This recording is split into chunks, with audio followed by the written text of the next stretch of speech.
Hello, Millwall fans. Paul Eiffel here. It's time for Chat with Chaps.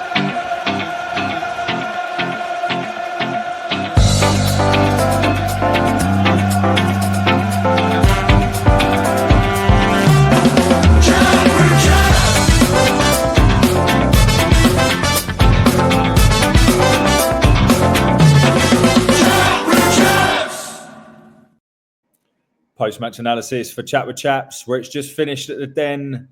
Millwall 0, Sheffield United 1. This is going to be a quick one, guys, because I just want to get something out. It's late and everyone's got work in the morning, so I just want to get something out. But obviously, hot off the press yesterday, Neil Harris announcing that he was stepping down as Millwall head coach following the Middlesbrough game, which meant, of course, he would be in charge for tonight. I'm going to say it right off the bat. I was shocked at the crowd tonight. Listen, everyone has commitments, has reasons. I understand that. But I was genuinely gobsmacked at the crowd. That's got to be... It visibly looked like the lowest home crowd for as long as I can remember.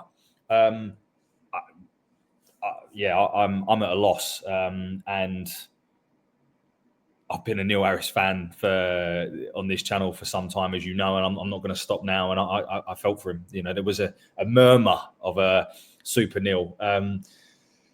But yeah, anyway, listen, we did a space in the week. We then also did a live show where we talked about Neil Harris, and I think maybe when there's more time, I will go into it again more about my overall view. I think I've made it perfectly clear that I think he's done a fantastic job for the club.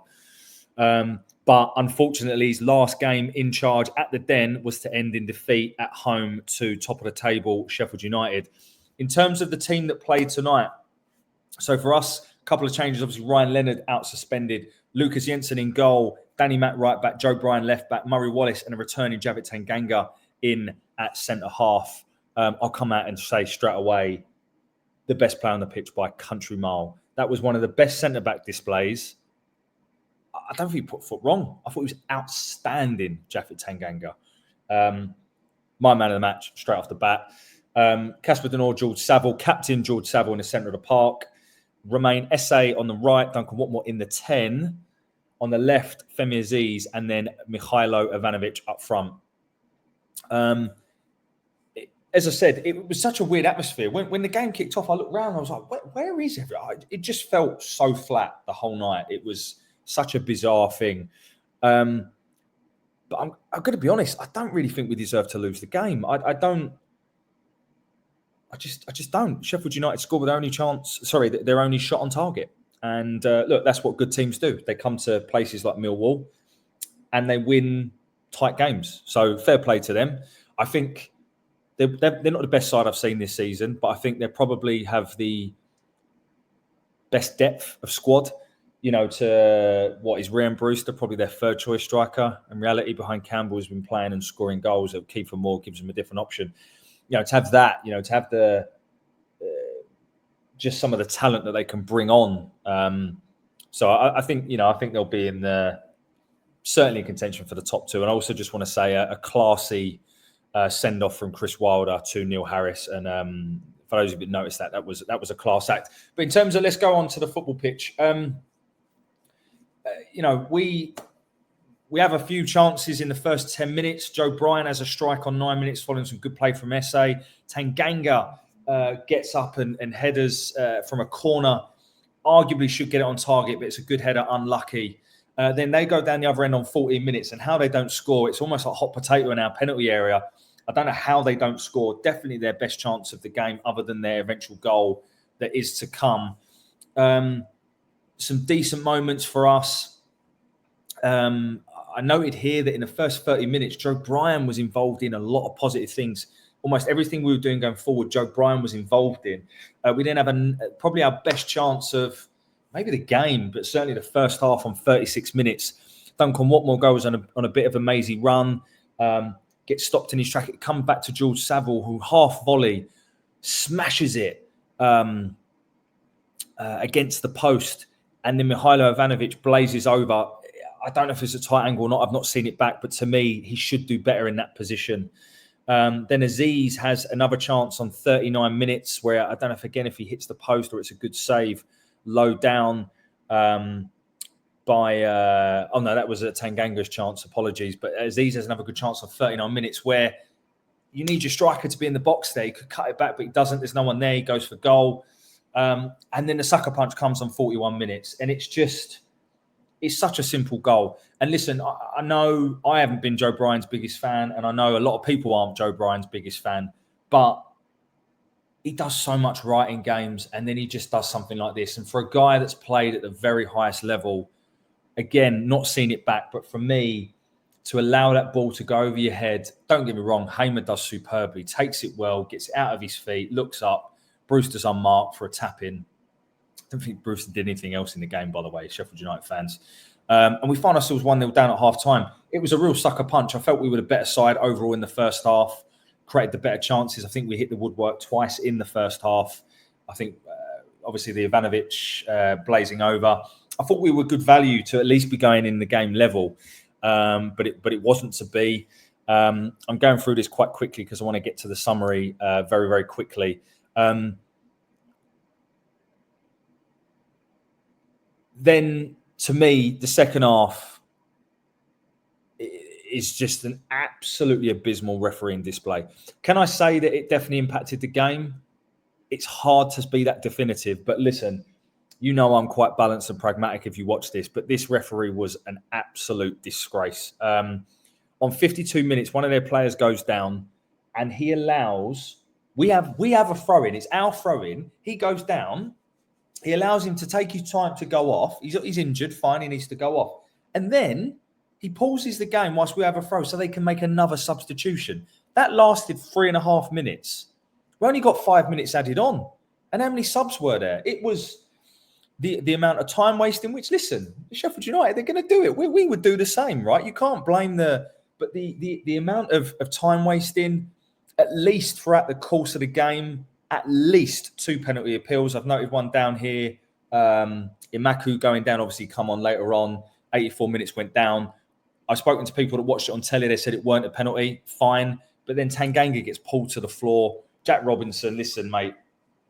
I get it. You're going to do what you need to do to win games of football. You're a captain of a football club. But some of his antics were, quite frankly, embarrassing. I'm sure I'm going to get pelters from Sheffield United fans in the comments. That's fine. I don't care. You got to do what you got to do to win football games. But he got so rolled up, he had to be held back by Alfie Gilchrist, who's a kid, which I thought was quite embarrassing from Jack Robinson. But there we go. I know he's a Sheffield United fan's favourite, so I'll wait for the backlash from that. But that's fine. But look, we huffed and puffed, and the same thing, which we just cannot seem to score a goal, happens. You know, we have another really good chance on 58 minutes. Obviously, I've jumped forward and now I'm going back, where Esse does really well, pulls it back, and Ivanovic blazes it over the bar. It's probably our best chance of the second half.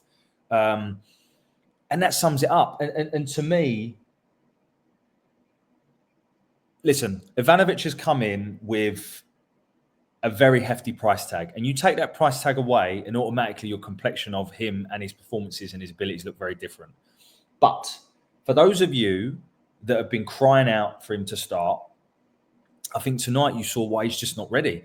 He shows some nice touches, but his positioning and his all-round play just looks significantly off the pace. And I'm not battering him. He's 19. I'm sure in years to come, he's going to be a very, very good number 9 for our football club. But right now, and I think this is what Neil Harris has been trying to say, he is not ready. Would Bradshaw have taken that chance in the second half?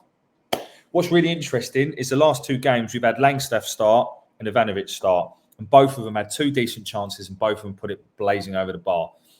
It's not Ivanovic's fault that he's not quite ready. It's not Ivanovic's fault that we paid 3 million for him. Just like it's not Bradshaw's fault that he was being picked by Harris and that he was spent ages being pumped balls up to constantly and trying to be a battering ram for us. I'm just trying to put things into perspective here. Ivanovic is a big lad, and it almost feels like he didn't even try to win headers. It's almost if he was like going up just to try and win the second ball, put someone off. I don't know, but for me, he was significantly off the pace. His positioning was poor. Another player I thought had a poor game. Listen, I'm just calling what I say. I thought Danny Mack had a poor game. I love Danny Mack. He's quite clearly a Millwall boy, and I love it. But I'm also allowed to say if I think he's had a poor game, and I thought tonight he did. Tanganga just a Rolls Royce. Like, enjoy him while we can, because he's an absolutely phenomenal centre back. But we don't get anything from the game, and it's disappointing because we hit the post twice, woodwork twice. Sorry, we have 3 shots on target on top of that to their 1. We have 29 contacts inside the box to their 21. More corners, more overall shots on target. And let's be honest, in the second half, they didn't really threaten us, but we just can't seem to score a goal. And that's the disappointing thing. You know, I don't think it was a bad performance. And to me, it was a draw, that game. But it's not a draw if you can't score a goal and you aren't able to keep a clean sheet. You know, fair play to Sheffield United. That's how teams that get promoted at this level get promoted, because they come to teams like us and they win ugly. And you know, fair play. They've done that. But it's I think it was just a really,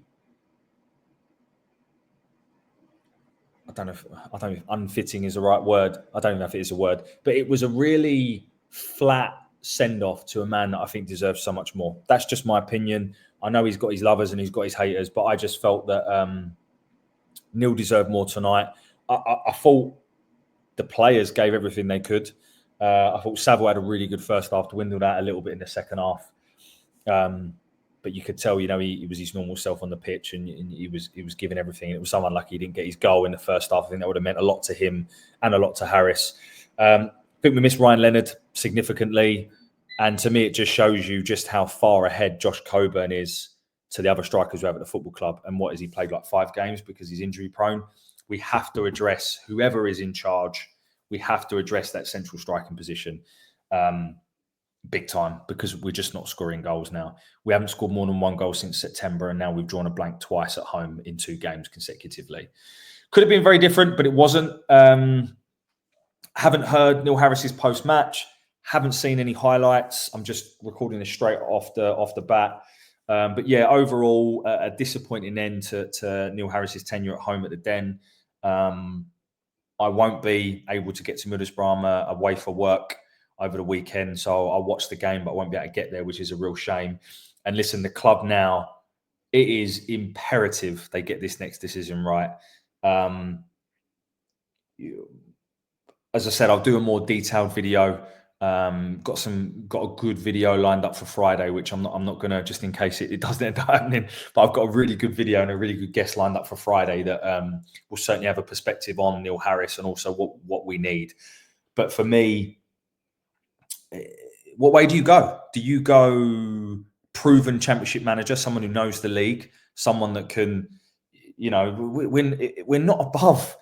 If anyone thinks we're above going down, we're not. And I know we're in mid-table now and whatever, but we have to ensure our championship safety and survival is absolutely imperative, right? We have to ensure that. And having someone that knows the league is arguably good. Do you go all out and try and get a Mark Robins? Would Mark Robins want to work in an environment where he's a coach and not a manager? I think anyone who thinks of Steve Cooper is probably living in cuckoo land, because I can't see how on earth we'd ever be able to afford someone like him. Do you go for someone in League One like a Matt Bloomfield, who was odds-on favourite yesterday, not anymore, or Skabula at Lincoln, who's doing really well, or like a John Mousinho at Portsmouth?